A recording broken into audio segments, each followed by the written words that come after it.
Assalamualaikum warahmatullahi wabarakatuh. Perkenalkan, nama saya Rizka Handayani. Saya mahasiswa Ekonomi dan Bisnis Prodi Akuntansi dengan NPM 022723111174. Tujuan saya membuat video untuk memenuhi mata kuliah Ekonomi Syariah. Ekonomi syariah dan ekonomi konvensional merupakan dua sistem ekonomi yang memiliki perbedaan mendasar dalam prinsip, nilai, dan praktiknya. Memahami perbedaan ini penting untuk memahami dunia ekonomi modern dan membuat keputusan finansial yang bijak. Ekonomi syariah berakar pada ajaran Islam, khususnya Al-Quran dan Hadis. Sistem ini bertujuan menciptakan masyarakat yang adil, sejahtera, dengan menekankan perilaku etis, bertanggung jawab, sosial, dan keseimbangan dunia akumulasi kekayaan. Ekonomi konvensional adalah sistem ekonomi dominan di dunia saat ini, didasarkan pada prinsip-prinsip kapitalisme dan pasar bebas. Sistem ini menekankan kebebasan individu, kompetensi, dan memaksimalkan keuntungan seringkali dengan kurangnya penekanan pada keadilan sosial atau pertimbangan etika. Perbedaan utama antara keduanya terletak pada prinsip-prinsip yang mendasari mereka. Yang pertama, ekonomi syariah mempromosikan keadilan, kesetaraan, tanggung jawab sosial, dan perilaku etis. Ekonomi konvensional mempromosikan kebebasan individu, kompetensi, dan memaksimalkan keuntungan. Dalam praktiknya, ekonomi syariah melarang beberapa aktivitas yang diinginkan dalam ekonomi konvensional. Misalkan bunga atau riba dilarang dalam keuntungan Islam. Sebagai gantinya, mekanisme bagi hasil dan berbagai risiko yang digunakan. Yang kedua yaitu ketidakpastian. Kontrak dan transaksi harus jelas dan bebas dari ambiguitas atau risiko yang berlebihan. Yang ketiga yaitu maisir atau judi. Segala untuk aktivitas yang melibatkan peluang atau spekulasi murni yang dilarang. Ekonomi syariah juga menekankan pada pentingnya zakat untuk mendistribusikan kekayaan dan mendukung kaum miskin. Selain zakat, ada juga infak, sedekah, wakaf sebagai bentuk amal sukarela, mendorong kesejahteraan sosial dan pembangunan masyarakat. Ekonomi konvensional di sisi lain fokus pada rasionalitas kompetensi dan memaksimalkan keuntungan individu. Diasumsikan bertindak secara rasional untuk memaksimalkan keuntungan mereka. Kompetensi di antara bisnis dan individu dianggap sebagai pendorong inovasi dan efisiensi. Ekonomi syariah telah berkembang pesat dengan munculnya produk dan institusi keuangan Islam. Beberapa contohnya adalah sukuk, obligasi Islam yang mewakili kepemilikan atas aset, menawarkan pengembalian berdasarkan kinerja aset, bukan pembayaran bunga. Yang kedua yaitu mudharabah, kemitraan bagi hasil di mana satu pihak menyediakan modal dan pihak lain mengelola investasi tersebut. Yang ketiga yaitu muharokah, usaha patungan di mana kedua belah pihak berkontribusi modal, berbagai keuntungan dan kerugian secara proporsional. Ekonomi konvensional tetap mendominasi ekonomi global dengan penekanan pada kekuatan pasar dan kebebasan individu. Namun, kesadaran semakin meningkat tentang kebutuhan akan praktik ekonomi yang lebih etis dan berkelanjutan.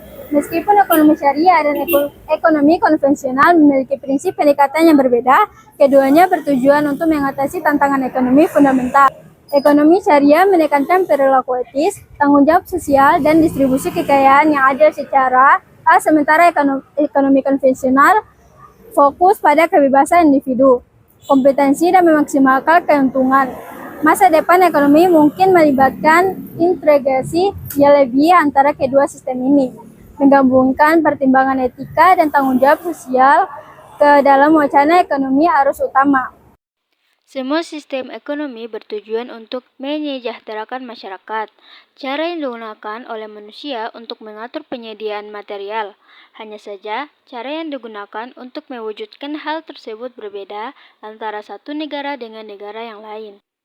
Nah, di sini ekonomi Islam mempunyai aturan-aturan yang bersumber pada wahyu ilahi atau Tuhan. Al-Quran dan hadis menjadi sumber utama. Demikian halnya dengan ijma'. serta kias, para ahli ulama yang telah dibangun secara terus-menerus selama 1400-an tahun terakhir untuk merespon perubahan zaman dan situasi kehidupan yang dihadapi masyarakat muslim di seluruh dunia.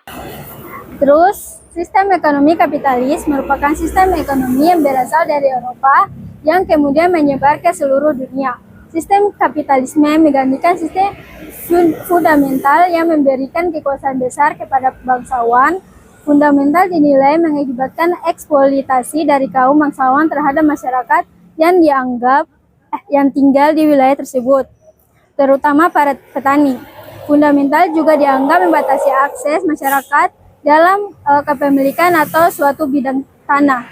Meskipun demikian, sistem kapitalisme dalam perkembangannya justru dinilai oleh sosialisme telah menimbulkan bentuk eksploitasi lainnya, yakni eksploitasi dari para berjuis atau pemilik modal atas para proletar atau pekerja keras. Saat ini sistem kapitalisme juga kembali diragukan seiring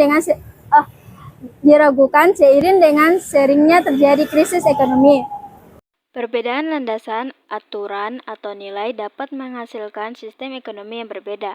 Bahkan ekonomi Islam juga mempunyai interpretasi yang berbeda terkait tujuan akhir dari sistem ekonomi. Ekonomi syariah dan ekonomi konvensional meskipun berbeda dalam prinsip dan praktik, keduanya hadir dalam kehidupan kita sehari-hari. Berikut adalah beberapa contoh penerapannya dalam kehidupan sehari-hari kita. Yang pertama, keuangan. Lembaga keuangan syariah, banyak bank dan lembaga keuangan syariah menawarkan produk seperti tabungan, deposito, pembiayaan, dan asuransi dengan prinsip-prinsip Islam seperti bagi hasil, akad, dan mudharabah, serta ijarah. Yang kedua, zakat dan wakaf. Menyisihkan zakat dan berwakaf merupakan kewajiban bagi umat muslim. Zakat membantu meringankan beban kaum miskin, sementara wakaf digunakan untuk membangun fasilitas umum dan pendidikan. Yang ketiga yaitu konsumsi.